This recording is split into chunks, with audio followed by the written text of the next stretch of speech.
Hello student, Jai Shri Krishna. Welcome back in Ready for Exam series in Community Health Nursing second and important question series में। तो आज का अपना important topic रहेगा health problems of India. Health problems of India पर बहुत सी बार questions बनते हैं और प्रीवियस ईयर क्वेश्चन पेपर में आप भी देख सकते हैं, तो इसीलिए मैंने ये टॉपिक चूज़ किया। तो let's see health problems of India में क्या देखेंगे हम कि ये चैप्टर इसी पे डिपेंड है, इसी पर ही इम्प्लीमेंट हुआ है या इसी टॉपिक पर बना है कि जब देश आज़ाद हुआ और जब देश के ओवरऑल डेवलपमेंट की बात हो रही थी, जब 1951 में 1 अप्रैल 1951 में फर्स्ट 5 ईयर प्लान लॉन्च हुआ था former prime minister Jawaharlal Nehru के द्वारा। तो उस समय जब देश में जो मेजर हेल्थ प्रॉब्लम्स चल रही थी उन पर भी फोकस किया गया था। उस समय बहुत सारी चीज़ों पर फोकस किया गया था, जैसे कि अदर सेक्टर में देखें तो प्राइमरी सेक्टर पर फोकस किया गया था, एग्रीकल्चर सेक्टर पर फोकस किया गया था, रॉ मटेरियल पर फोकस किया गया था, फूड स्टोरेज पर फोकस किया गया था। क्योंकि उस समय जो देश की हालत थी वो यही थी, पोवर्टी थी, हंगरी कंडीशंस थी, लोग भूखमरी से मर रहे थे, माल न्यूट्रिशन की सीवियर प्रॉब्लम हो रही थी। तो इन सभी चीज़ों पर पहले प्राइमरी फोकस किया गया था। उसमें हेल्थ से रिलेटेड टॉपिक्स पर भी फोकस किया गया है, मेजर हेल्थ प्रॉब्लम्स पर भी फोकस किया गया था।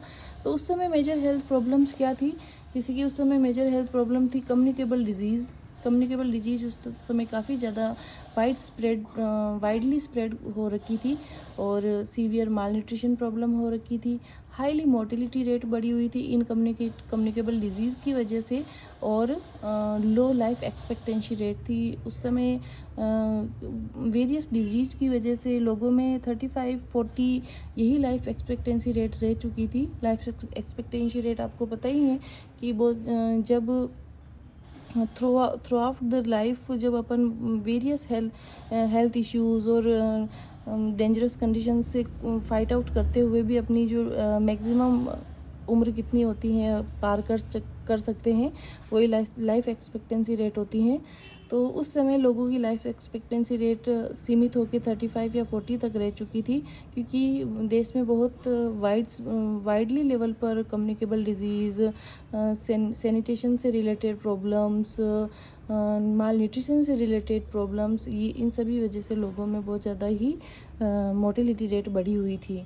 तो बात करते हैं हेल्थ प्रॉब्लम्स ऑफ इंडिया की। तो उस समय जब कंट्री का डेवलपमेंट होना स्टार्ट हुआ था, यानी कि फर्स्ट 5 ईयर प्लान में, तब कंट्री मेकर्स का ने ये फील किया कि जब जो वेरियस सेक्टर हैं जो जिनके द्वारा जो एक देश को विकसित देश बनाया जा सकता है, जैसे कि एग्रीकल्चर सेक्टर हैं, जैसे कि वेरियस जो सर्विस सेक्टर हैं, ऑक्यूपेशनल सेक्टर्स हैं, जैसे कि मेडिकल सेक्टर हैं, एजुकेशनल सेक्टर हैं, वेरियस जो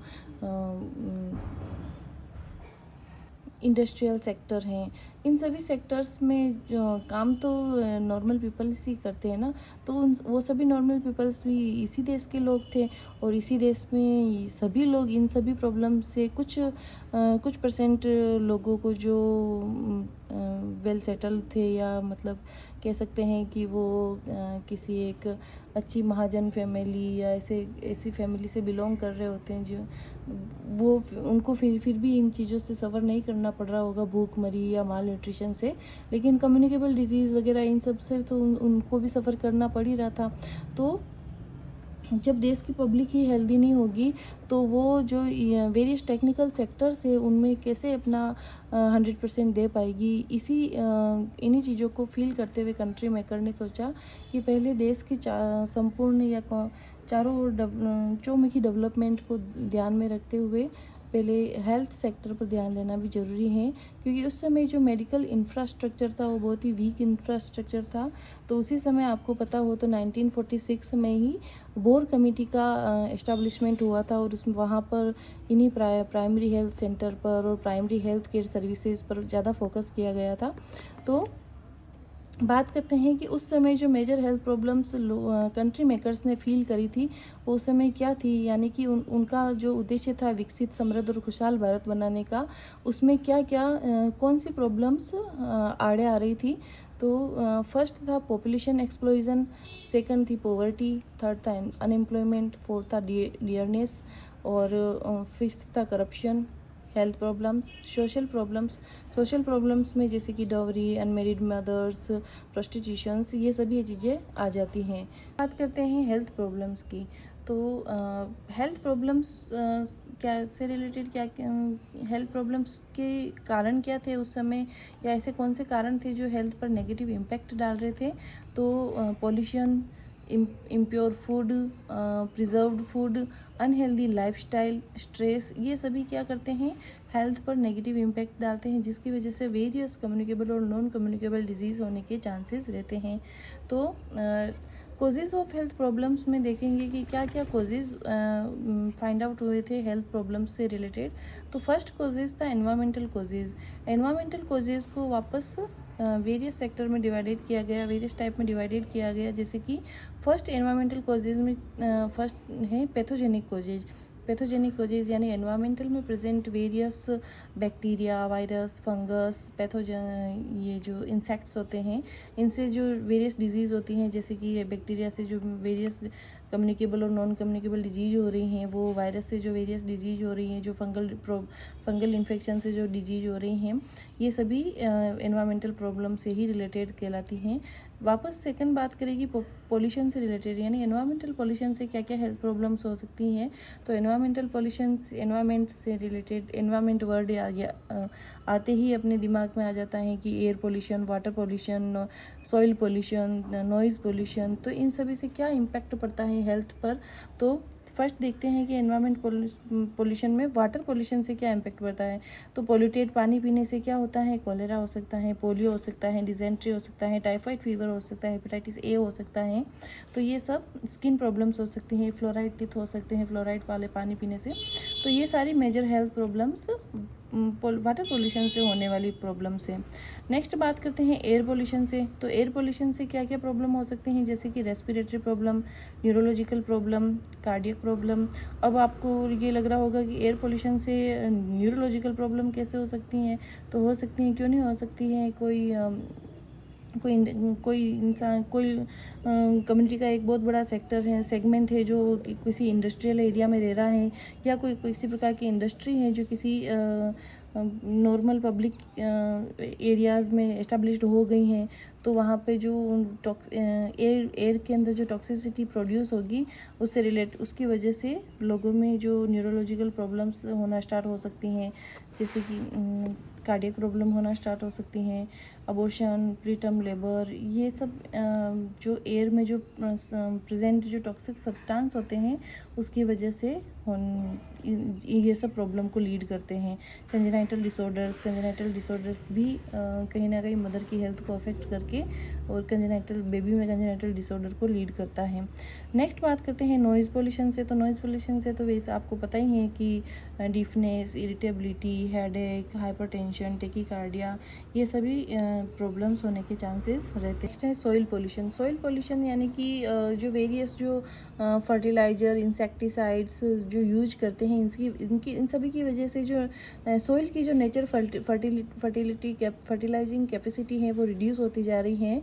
और इन फर्टिलाइज़र और इंसेक्टिसाइड्स की वजह से जो ये एडेड जो इनकी वजह से जो क्रॉप्स वगैरह जो प्रोड्यूस हो रही हैं, जैसे कि फ्रूट्स वगैरह, वेजिटेबल्स वगैरह, वेरियस पल्सेस, सीरियल्स वगैरह, तो इन सब में वो सारे फर्टिलाइज़र्स कहीं ना कहीं प्रेजेंट रहते हैं, पूरे वो इरेडिकेट नहीं होते हैं कम्प्लीटली। तो वो लोगों के द्वारा कम्युनिटी के पब्लिक के द्वारा कंज्यूम किए जा रहे हैं, और वो बॉडी में जाके वेरियस टॉक्सिक इफ़ेक्ट डाल सकती हैं। जैसे कि अभी जो इंडिया जो मेजर हेल्थ प्रॉब्लम से जूझ रहा है, वो कैंसर है, जैसे कि प्रिजर्वेटिव का यूज की वजह से है, इन फर्टिलाइज़र, इंसेक्टिसाइड की यूज की वजह से हो रहा है। नेक्स्ट बात करते हैं कि सोशियो इकोनॉमिक कोजेज़ कैसे रिस्पॉन्सिबल है हेल्थ प्रॉब्लम से रिलेटेड। तो जो पुअर्टी है, अनएम्प्लॉयमेंट है, डियरनेस है, माल न्यूट्रिशन है, तो इन सब की वजह से जो पुअर्टी की वजह से लोग अपनी जो हेल्दी लाइफस्टाइल है उसे बियर नहीं कर पाते हैं। लोग उनका हाउसिंग पैटर्न, उनका फूड हैबिट्स, उनका क्लॉथिंग, उनका जो एजुकेशनल स्टेटस, वो सभी उस तरह से इम्प्रूव नहीं हो पाता है, जो कहीं ना कहीं उनकी हेल्थ पर इम्पेक्ट डालता है। अनएम्प्लॉयमेंट भी किसी न किसी पर्सन को या तो फिज़िकली या मेंटली अनहेल्दी करेगी।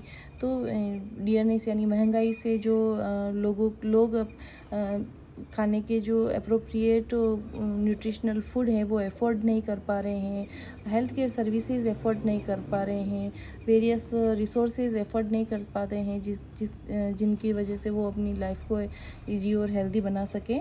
तो कहीं ना कहीं ये सब सोशियो इकोनॉमिक कॉजेज़ भी इम्पेक्ट डालते हैं। माल न्यूट्रिशन है ही है, क्योंकि अगर सोशल और इकोनॉमिकल कंडीशन अच्छी नहीं है तो आप कंप्लीट न्यूट्रिशन फूड अफोर्ड नहीं कर पाएंगे, और उस कंडीशन में आपको सीवियर माल न्यूट्रिशन से अफेक्ट होना पड़ सकता है। नेक्स्ट कंडीशन या कॉजेज़ कह सकते हैं political causes. Political causes health problems में कैसे इम्पैक्ट डालता है? तो पॉलिटिकल कॉजेज़, क्योंकि जैसे कि आपने हेल्थ एडमिनिस्ट्रेशन में भी देखा है कि जो हेल्थ एडमिनिस्ट्रेटिव सर्विसेज है उनका लीडर कौन होता है, कोई ना कोई कैबिनेट मिनिस्टर या स्टेट मिनिस्टर होता है। तो ये जो पॉलिटिकल मेंबर्स होते हैं, इनकी द्वारा एप्रोप्रिएट बजट डिस्ट्रीब्यूशन नहीं होना, इफ़ेक्टिव हेल्थ पॉलिसीज़ का अभाव, availability of proper health services, तो इनकी वजह से ये सभी कॉजेज होते हैं मेजर हेल्थ प्रॉब्लम्स के, या इंडिया की जो हेल्थ प्रॉब्लम्स हैं उनके। तो नेक्स्ट अपन टॉपिक में बात करेंगे हेल्थ प्रॉब्लम्स ऑफ इंडिया, जिसमें communicable disease problem, non communicable disease problem, nutritional problem, population exclusion, environmental pollutions, medical care problems, तो इन सभी प्रॉब्लम्स के बारे में अपन डिस्कस करेंगे।